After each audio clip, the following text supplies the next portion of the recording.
This is a video about the scattering of God's people, and it's a theme that comes up a lot of times during the Bible, and it's just the way it is. It's one of those things where it's the way that it is, and the Bible certainly supports the idea of God's people being scattered. And so first I'm just going to go through the verses. I'll talk a little bit about what I've been doing lately. I have been not posting a lot of videos, and it's because I have been really busy with some new developments, but at the same time, maybe I should be posting more video. It really doesn't take that long to make a video, so maybe I'm using that as an excuse. Maybe I'll be posting more videos in the coming days. I don't know. Jeremiah chapter 49, verse 36. And upon Elam will I bring the four winds from the four quarters of heaven, and will scatter them toward all those winds, and there shall be no nation with the outcasts of Elam shall not come. Oh, whither the outcasts of Elam shall not come. I picked this one because it talks about the four winds from the four quarters of heaven, and that'll be kind of a subtopic here, flat earth and the Bible. Deuteronomy, they talk about people being scattered. Ezekiel, this is a really great verse. Ezekiel chapter 34, verse 12. As a shepherd seeketh out his flock in the day that he is among his sheep that are scattered, so will I seek out my sheep, and will deliver them out of all places where they have been scattered in the cloudy and dark day. So there really are a lot of instances in the Bible of God's people being scattered, and how I think that applies to myself and a lot of my viewers. The way that we came to Jesus, I guess I'm speaking for myself and just a handful of others that I know have had their faith really ignited through this whole conspiracy thing. This small group of people, it became really obvious that we're all scattered. Almost anybody who kind of followed the same path as I have for the past few years, it seems like we're basically loners. A lot of us had recently gone through alcohol problems, which is kind of an interesting thing that a lot of us have that in common. But one thing is, I've never really heard of somebody like, oh, yeah, I'm a flat earther, and so is my whole family, and all my friends are. That's just not the type of thing that you run into very often. So it seems like we're very scattered. And maybe there's a reason for that. Things that initially come to mind are the parable of the leaven. It's a really small amount of leaven that leavens the whole loaf.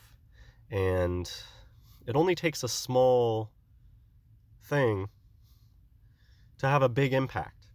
And so it's more efficient, or just more can be accomplished if it's spread out.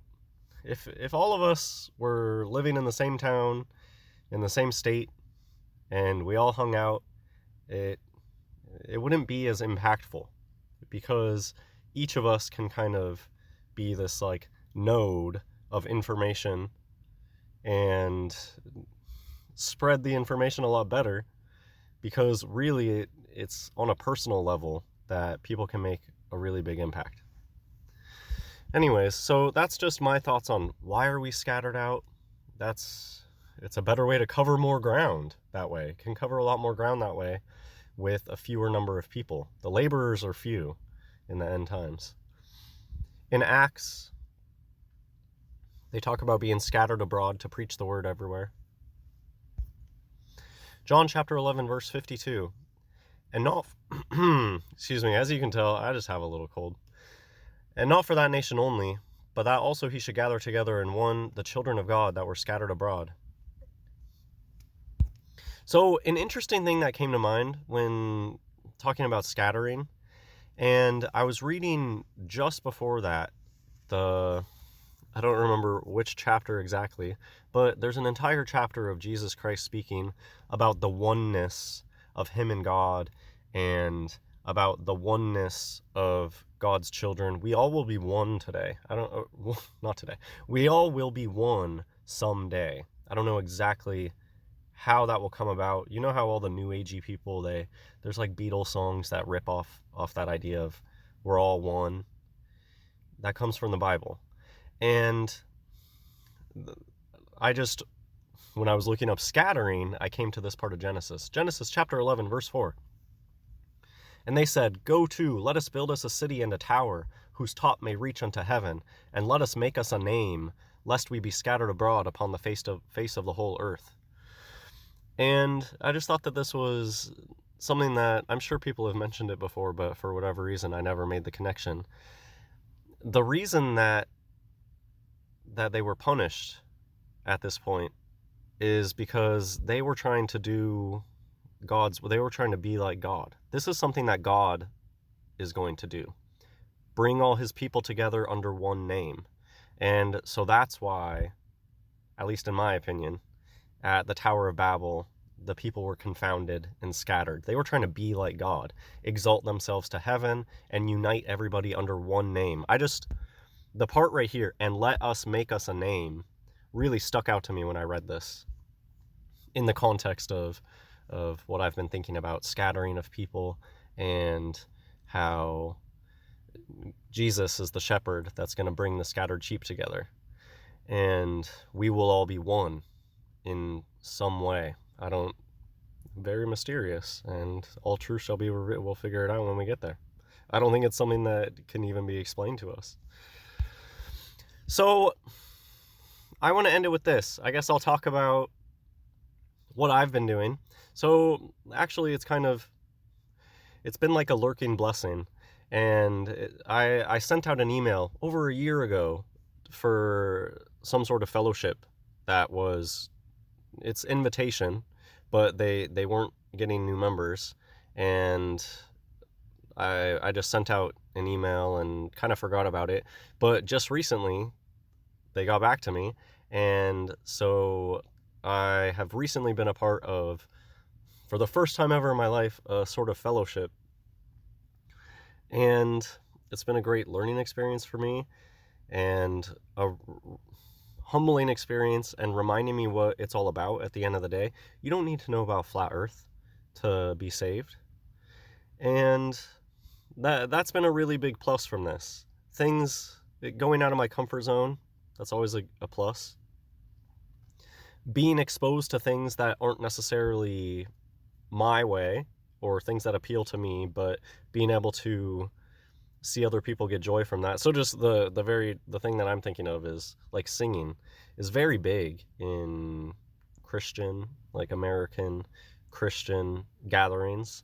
For most Christians, it does have a lot to do with singing, and part of me does cringe because it feels kind of hokey, but there are people out there that are genuine, and that's the way that they feel connected with God, and it's really not right for me to look down on them for that.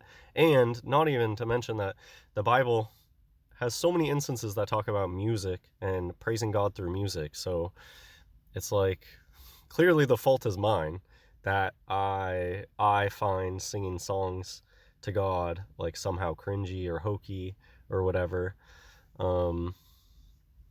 And so I guess I'm just learning to put my baggage aside. And no, that doesn't mean that 5 years from now I'll be jamming to an acoustic guitar and singing modern songs about Jesus, but maybe I am missing a musical aspect of worship. And so I guess that's one thing that I've taken away. Just being able to humble myself and remember, the whole point of conspiracy was that I realized that all of the truths that I was finding out through conspiracy were biblical, and so that brought me to Jesus, and that should ultimately be the message. That was the important message that I took away, was that, oh, God is real, and Jesus is real, and this is the path to salvation.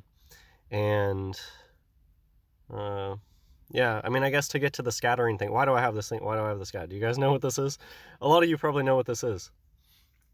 So, really, I guess the second aspect of this video is, what do we have to offer? And all it takes is one person to make a big change. So I won't play this video all the way because it's very shaky.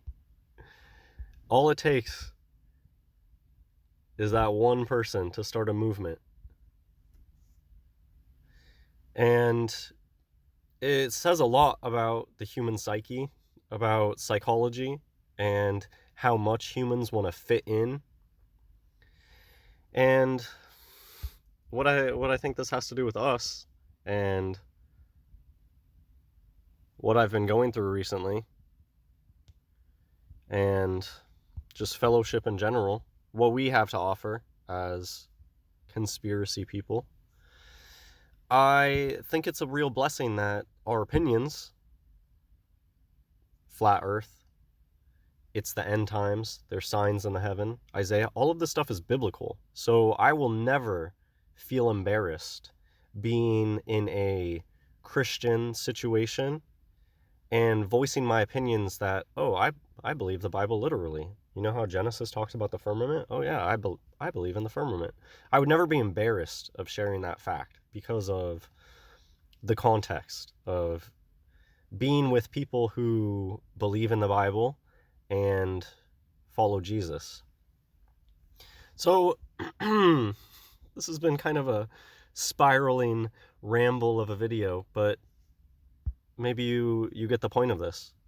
I think that we have a lot that we can offer, and I think that where we can have the most impact is in people who already have the faith, they already believe in Jesus, and they're deceived by this world. They believe the NASA stuff, because I think a lot of them have hesitancy about these things. They're missing that one guy who's willing to start the dance party. They're missing that one person who says, I don't believe outer space, I believe in the firmament. If every church had a few of those people who said, I love biblical cosmology, I don't believe NASA, all it takes is a few, and you would be amazed how many people feel the same things. I've already gotten some inkling, so I haven't tried to make a big stir since fellowship, being a part of church things. It's not something I have a lot of experience with. I don't like put myself out there in the spotlight. I've mostly been keeping quiet, but already I've been hearing people make subtle remarks that make it clear that they're open to non-standard ideas. And that's just why I think that maybe this is what truther people should be doing with their time these days, is disconnect from the whole truther world, disconnect from thinking that salvation comes through hidden knowledge. Salvation does not come through hidden knowledge. But I think it certainly gives us an upper edge when it comes to spiritual things. And so I think that by going out there and giving people this example that, oh, there are people out there that literally believe in the Bible, that don't believe NASA, that they believe that the earth is flat, that I think that will really inspire a lot of people to continue to reject the world, and it just can increase our faith in the way that they'll be able to share stuff with us. Like I just gave the maybe silly example, I don't know, of how maybe I don't personally connect with the Christian music scene very much, but it still has something to teach me. And that's not the only thing. I've honestly already learned a lot from the very minor exposure I've had to other Christ believers.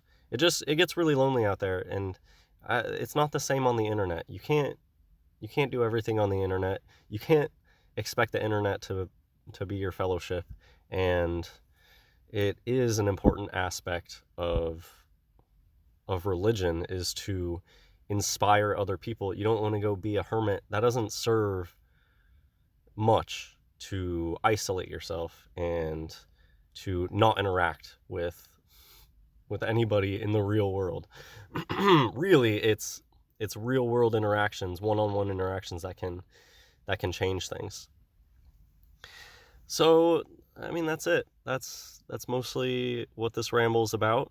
God's people are scattered, but it's more effective that way. It's not easier that way, but we're not here because it's easy. And yeah, those are my thoughts. God bless everyone.